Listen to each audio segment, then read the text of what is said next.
I bought this alignment. Best alignment guy in town.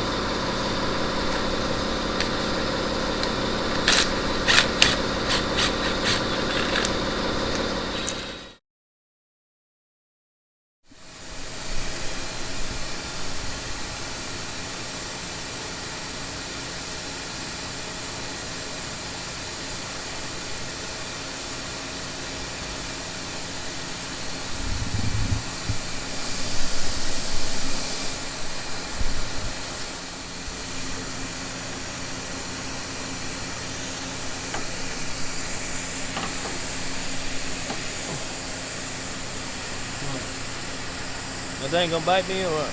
That thing about to bite me, ain't it?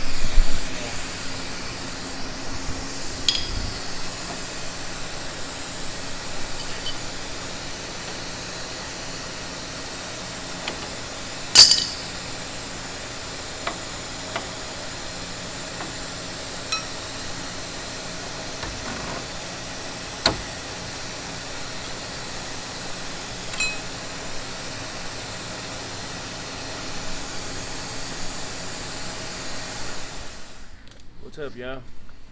So we're having a little issue here. Come on in, I should see if I can get this on camera. Is that too bright? What does it look like on there? Yeah. Cut your light on the camera.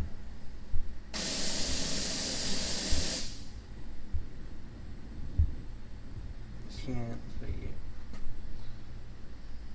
You can't right there. Let it adjust. Alright, you can see it in there. That little bitty burr right there on the threads. Trying to get this thing to adjust. But yeah, that's holding me up right now. I'll show you real quick. This is your caliper bracket bolt. It goes through here. Holds that bracket on. Put on the thread end about right there, and it stops. So I'm trying to find a tap in the shop right now, and apparently it's the only one missing out of the whole snap-on tap and die set. So I'm still looking. I will update you as soon as I find that. How'd you like it? Pretty good.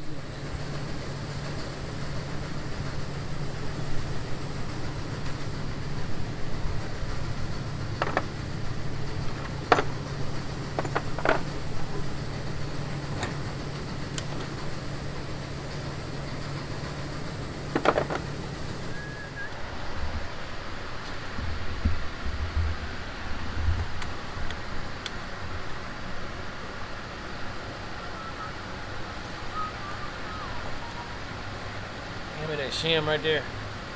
Drop. Give me that shim. That works.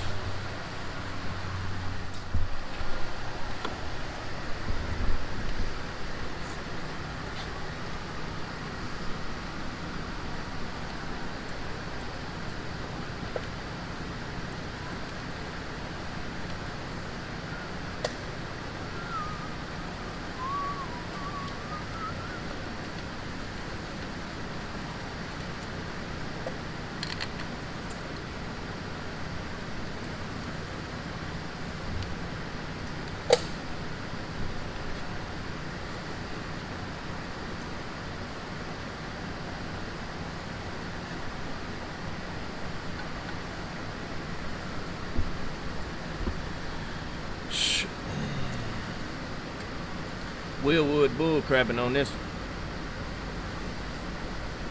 Let me go grab his die set. All right, we had started showing you rebuilding the heater box and for Cindy's 67 Cornet. We had to order the heater core. That came wrong. Okay, so I'm going to tell you right now, if you're going to be working on old cars, you're going to be plagued with getting the wrong stuff. It just happens. So I'm going to take this one out and take it to a radiator shop and just have them pressure check it and see what's got to be done. We did get a new AC evaporator, and that, oddly enough, is correct. But there's just no listings for any of this stuff. So you're going to end up getting a lot of wrong stuff. And I have a lot of wrong stuff here. The 74 Roadrunner, I'm on my third radiator until I get the right one. But Detroit Muscle sells the whole kit to rebuild this heater box. It's everything you need, all the gaskets, all the foam door covers, everything, and then you just pull it apart and start over. We probably won't get to all of it today because, like I said, the heater core, I got to get that out of there.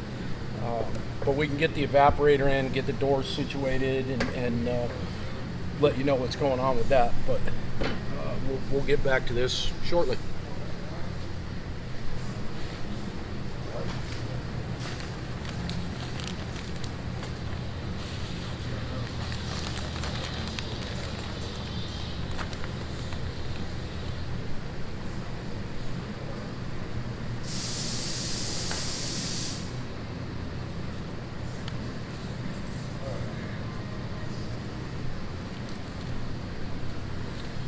O-rings. It comes with green O-rings because these are 134 safe. The car was originally charged with R12, which you might be able to get it, you might not be able to get it. If you do get it, it's going to cost a ton of money. 134 cools better anyway. So, but you have to change the O-rings. Like a lot of people will go and do a 134 conversion on their car, and then very shortly thereafter it'll fail, or they got to keep charging it or whatever.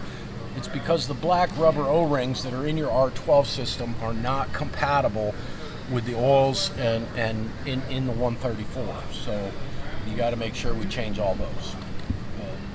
It's a pretty nice kit. It's all the gaskets, everything's die cut. We've got a drain. We've got basically everything we need is in this kit. I do have to get some adhesive because they don't have adhesive. So all this other stuff you can see where the adhesive was, they just kind of gooped it on there here and there, and then they lay the piece on there. When the two halves of the box go back together, it's going to hold them together. But the doors weren't real actuating quite correctly on this, and they wouldn't quite close, so you might have some heat, you might have some AC. And we're just gonna make it. Actually, you know what? This is not for Cindy's Cornet. This is for the 74 Roadrunner. My bad. I'm sorry. We get confused. We got a lot of cars in here, and no, this is for the 74 Roadrunner. But I just did the whole video on Cindy's 67 Cornet HVAC box. It's not. It's for the Roadrunner. But that's all right. You guys understand. I get confused. I'm old. We got a lot of cars here. We got like pre-Alzheimer's. We got a lot of cars. The only thing I know is that's a 68. Yeah. Don't ask me the year to anything else. Well, that's like the Chevrolet. People, oh, it's a 38. No, it's a 37. And then Mike's Mustang, as it turns out, I don't think it's a 68 either. But it's all right. The cool thing about it is all the first gen Mustangs, all the parts match, so it doesn't much matter. But yeah, we got a lot of cars in here right now. I've got just a rough count, probably 13 cars we've got right now to do, and I actually have a guy coming today or tomorrow with a 63 Volkswagen Beetle. That's going to be a cool project because it runs and drives. He wants new interior, which is great because I can order it from California Bug Shop or whatever, whoever sells Volkswagen parts. We have got the sewing machine, so we can do our own upholstery, but we're not. For a car that it's readily available for, we're just going to go ahead and get a whole interior kit for it. And we're going to pop out all the glass and anything that has a paint gasket on it, scuff the car up, put a matte clear on it, put it all back together with all new weather strip, all new glass seals, and send it down the road. So it's an easy project. It's I guess the car's got some sentimental value to his wife because he wanted to sell it. She told him, you can't sell that car. So you know how that all goes. But anyhow, we'll get that in here. It's got, my favorite word, patina on it, so he wants to preserve that. And my thing on some of these old cars, preserving patina, if the car is 50 or 60 years old, how much worse is it really going to get in your lifetime? None. I mean, when I was younger, you used to be able to watch cars rust, and you could hear them rust at night, you know, and now something like this, if it's got a little bit of rust on it, it's not going to get much worse. But, you know, so if a car like that, a rat rod or a patina hot rod or something like that, just leave it alone, you know. That's what I do. Yeah, I mean, you know, cheaper to do it it's that way cheaper. anyway. Yeah, and I mean, a lot of people rub linseed oil on them to protect them and all that. I'm like, what are you protecting? It's not really going to get any worse. So, I mean, how much can a 60-year-old tin worm eat? If you're going fast enough, it can't rust. It's Right. impossible, physically impossible. It is a physical Science. impossibility that with your increase of speed, your rust slows down. So the faster you go, the less rust your car is going to develop. So that's just a tech tip I wanted to let you guys all know. From, I think, Matt, that was a good Trust me, tip. I'm a physicist. That right there would probably be a viral video. Yeah, People go, that's right. what? Wait.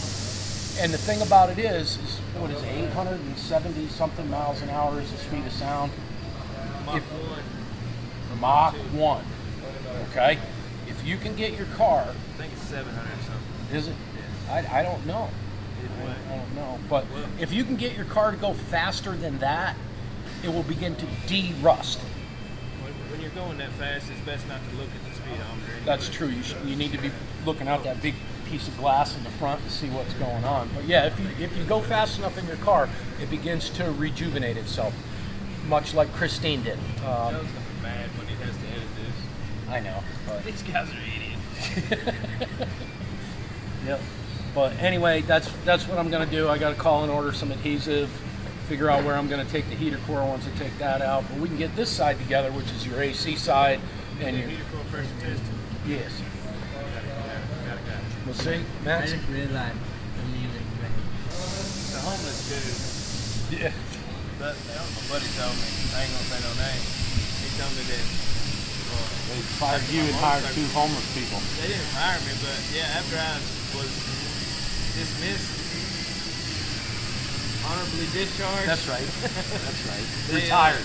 They hired a married couple that was homeless and put them up in the Madison Motel, and they got my job. Wow. Yeah, I don't know how good the quality of the AC lines is coming out of there, but Well, you like your job here better. I do. That's good. Crap. Yeah. Y'all watching out there, Natural Rubber. Hey, How y'all doing? Hey, Raj. Sucks to be y'all. Stuck in that warehouse the rest of your life. Oh, compressor cut.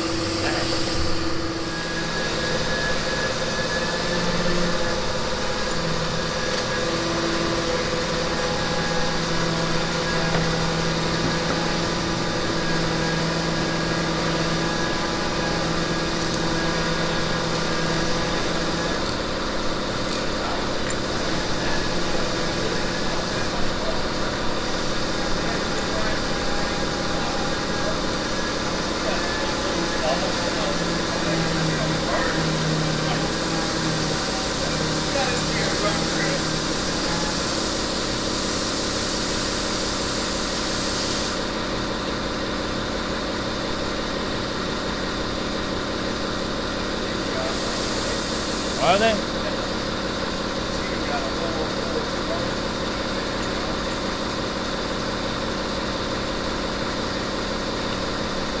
I bought this alignment. Best alignment guy in town.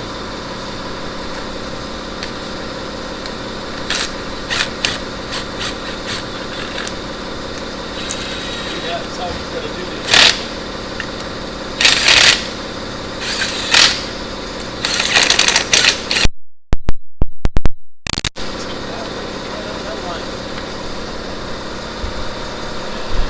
Yeah. Nice.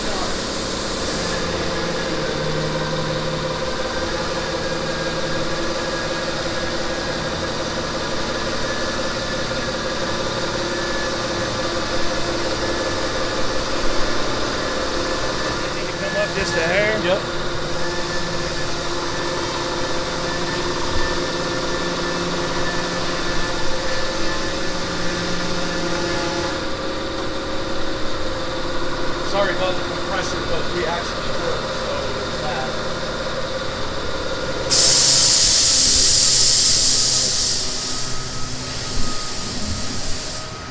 That's just about right on.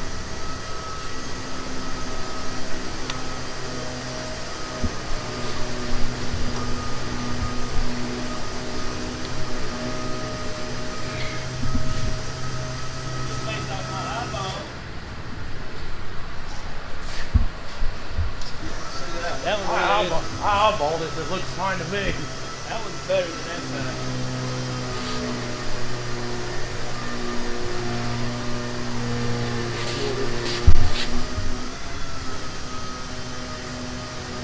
This side's a little bit lower. Yeah. That was a little bit lower. Just tighten that up.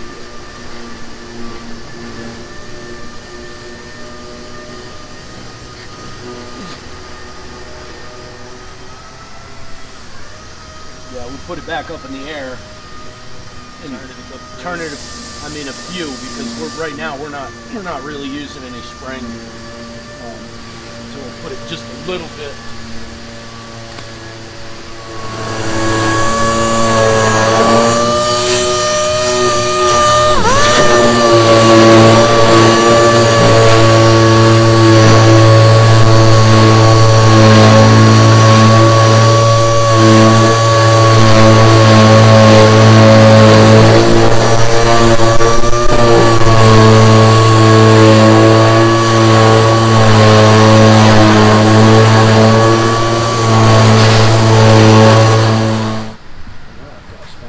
Somewhere. I did. My Dodge truck.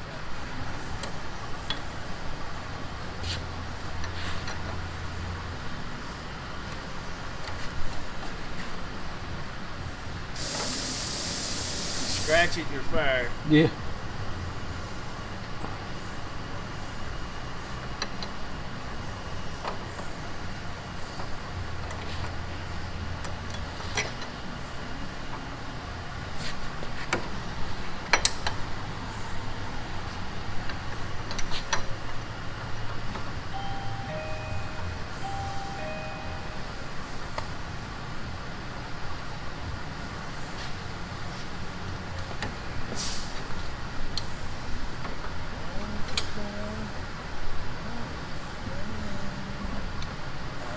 The music.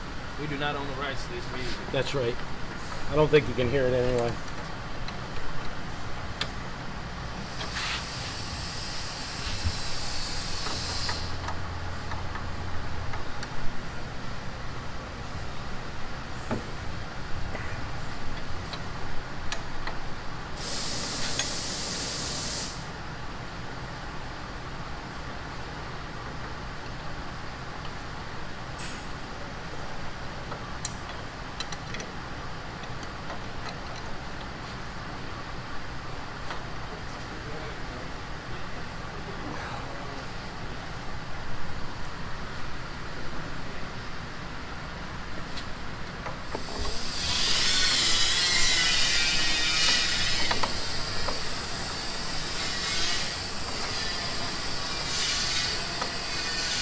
Once you get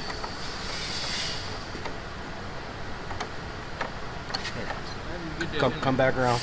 Put it around there. There you go. Nope. Keep it on that black ring. There you go. Keep going as far as you can go, because then you'll be able to grab the next notch.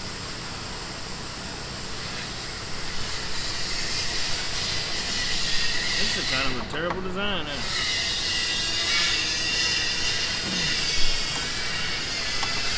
Nope. Go ahead.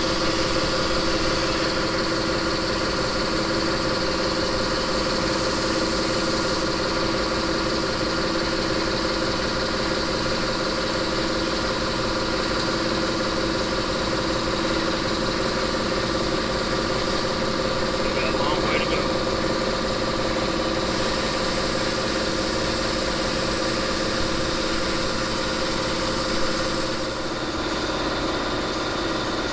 Kill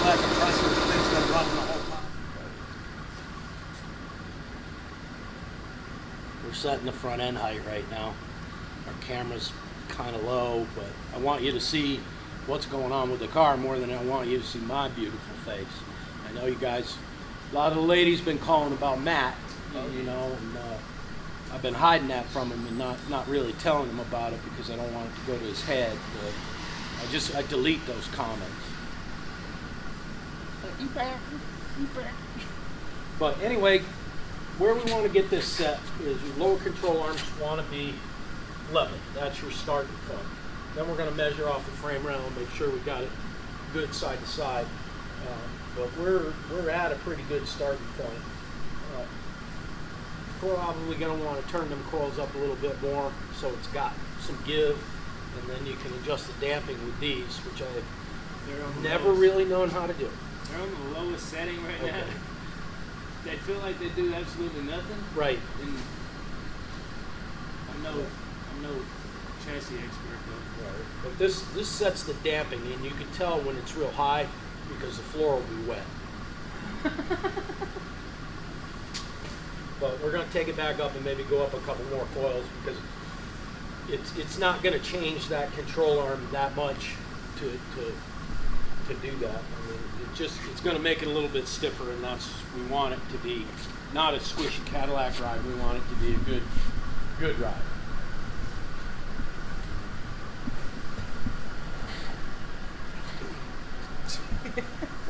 Yeah, we got to turn the way back up. Probably have to go up.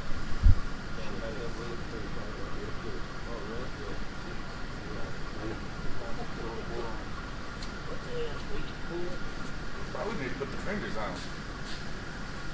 Oh, we'll be close.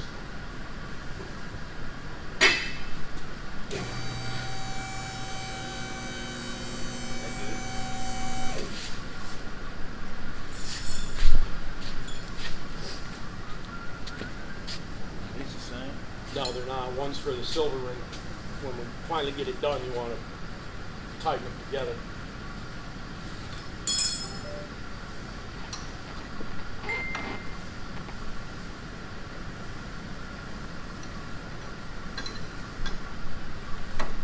I mean, we've all done Mustang 2 front ends before, but this being engineered, this is the first one that we've really gone to this level. The jankiness that was in here before was very similar to what my first one looked like, but I mean, I made sure that it was actually going to stay in the car. That one would have, a speed bump probably would have tore that whole front end out. When we get done doing this, which is going to take a little bit of time, then we have to make a steering shaft for it because it's, again, this rack is on the front of the cross member where the other one was on the rear of the cross member, so that's what they had made it for. And I pulled a section of it off last night. Hang on one second. Come over here. If you look at it, they pretty much did the same thing that they did with the tie rod. Is it looks like a butt weld. Not cool. So we're gonna straighten that all out. We gotta call Scott's and find out what the fitting is exactly called for that right there and what size it is. And then we got to get some. They make a special rod for this, and then what you do, they're not necessarily splined, but they're called it's a D rod or something like that. I don't know. I don't know the technical name for anything, but it's the doohickey or thingamabob. Yeah, it's so when you put a bolt in there, that rod can't turn because that bolt blocks it. So we'll get that all figured out and put the nose back on it and get the front end aligned and give Ted back his car.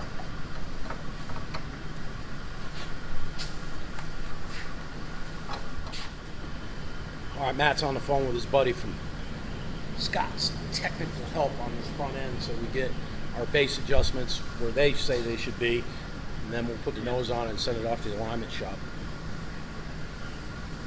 About 453. Okay.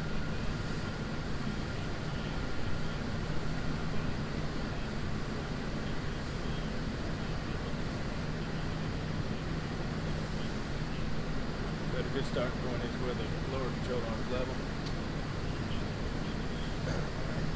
Alright, cool, that's what we got going here. My next question is, so this car came with some janky steering components welded on, but they don't fit the shaft on the rack. I didn't know what I could order to fit that. What is it? It's a manual.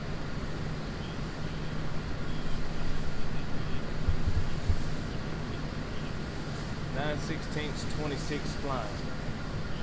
What would fit that? Like Chevy? Like if we was just to order a steering knuckle from O'Reilly or something. It won't work up above there. No. You feel me?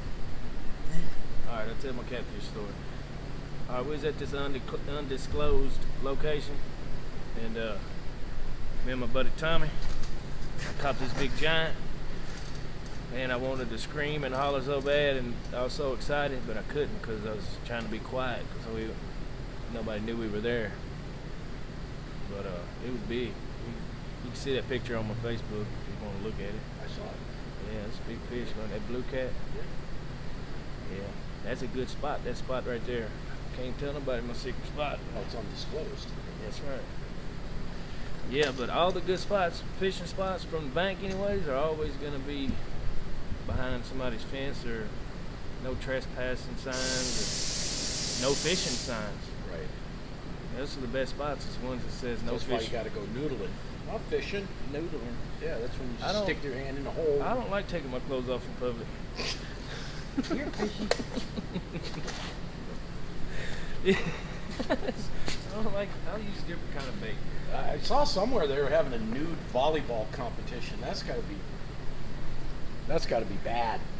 Bad. I'd go. I'd watch. As long as it's not a bunch of dudes out there. I know, right? I can't be. I can't watch that. No. You're No. going to be a whole bunch of fat dudes. Yeah, a bunch of fat dudes. Yeah. Bears. Out there chest bumping and stuff. Naked. Get chest hair all I mean, and stuff. Okay. Hair, never hair mind, Joe. You period. take all Anyway, that crap all right, out. come on over here. Look at this front end. So we got the sway bar kind of bolted up there. So according to the instructions, our sway bar needs to be level with the control arm, and these need to be straight up and down. And I think we can get there. So we're going to be doing some measuring to find the. I wouldn't call it center, but we got to find our location for our brackets. But we're gonna end up drilling some holes right here in the frame. We're gonna mount them right on the frame. You can put the brackets wherever you want them. You know, bolt the brackets up, and then pull the sway bar up, and you'll be able to shove the sway bar sideways or whatever before you tighten them up. Yeah. This car's got so much power. Even just sitting here, the front wheels are off the ground. It's incredible. Incredible. Uh-oh. Okay. All right.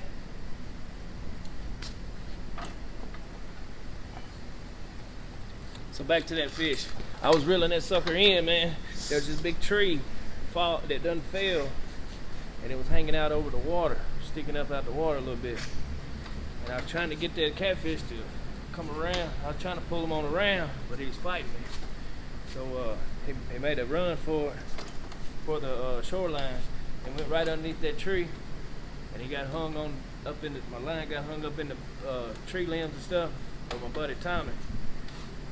He's a soldier. He climbed out on that tree and balanced himself over that tree and got my line untangled. Grabbed my fish for me. I wouldn't have ever caught that fish without my buddy Tommy. I think I'm going fishing tonight. I'll call you here in a little bit, Tommy, see where we're going. Will you work on the car? All right, back to the car.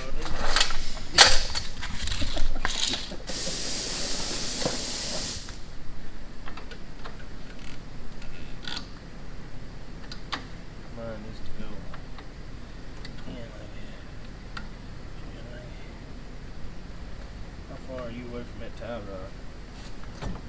Inch. Inch? Is about what I'm at right now. Yep. Austin, put that tripod up on, put it up on the tripod, grab that measuring tape, measure both sides for us while we hold it. Then we can make a mark. Some more. Hand me that Sharpie too. That's pretty beefy sway bar. Yeah, it is. You don't need no sway bar. Don't need no stinky sway bars. And then Hand me a Sharpie before you do this. Black one. You see that silver one over there? That's alright, just grab the black one. I'm gonna get in trouble.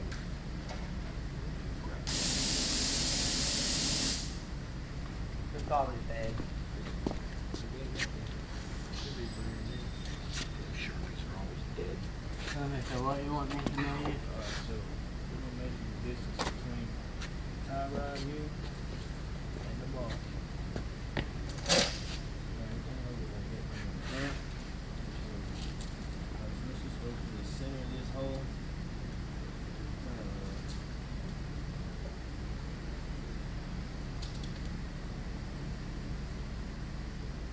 Alright, to the center.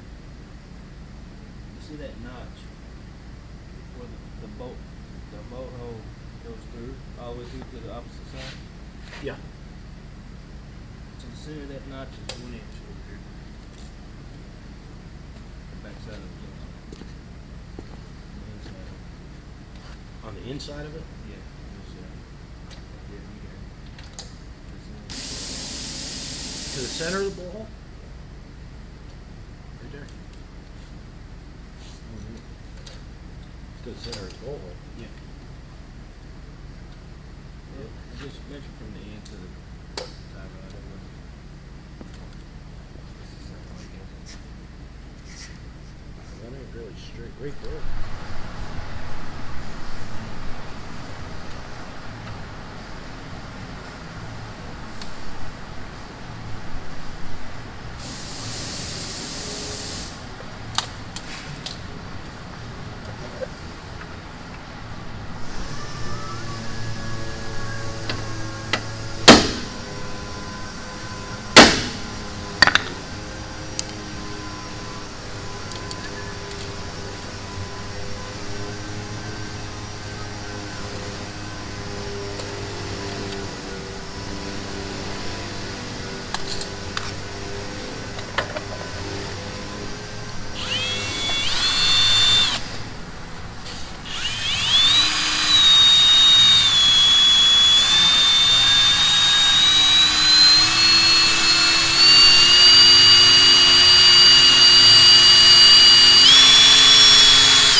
Ready?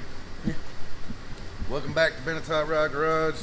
Today, I've got everything, all the trim and everything stripped off here, and I started stripping the paint off.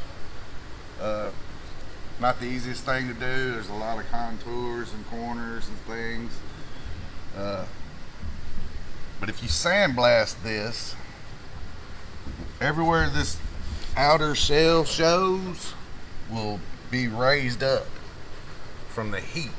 It just distorts the metal, so there's really no way to do this other than with the DA.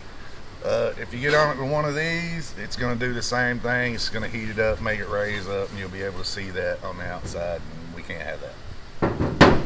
So it's just for the DA. This inner frame, I usually use one of these. I call it my cookie. It's just a little grinding disc, sanding disc. They come in like 2-inch and 3-inch for a die grinder like this. But it's a little easier to get into the corners and things with one of those, and then you gotta go back with the DA and kind of try to smooth out as best you can. But hopefully I'll have this part done today, and maybe get some primer on this side and then go to the other side.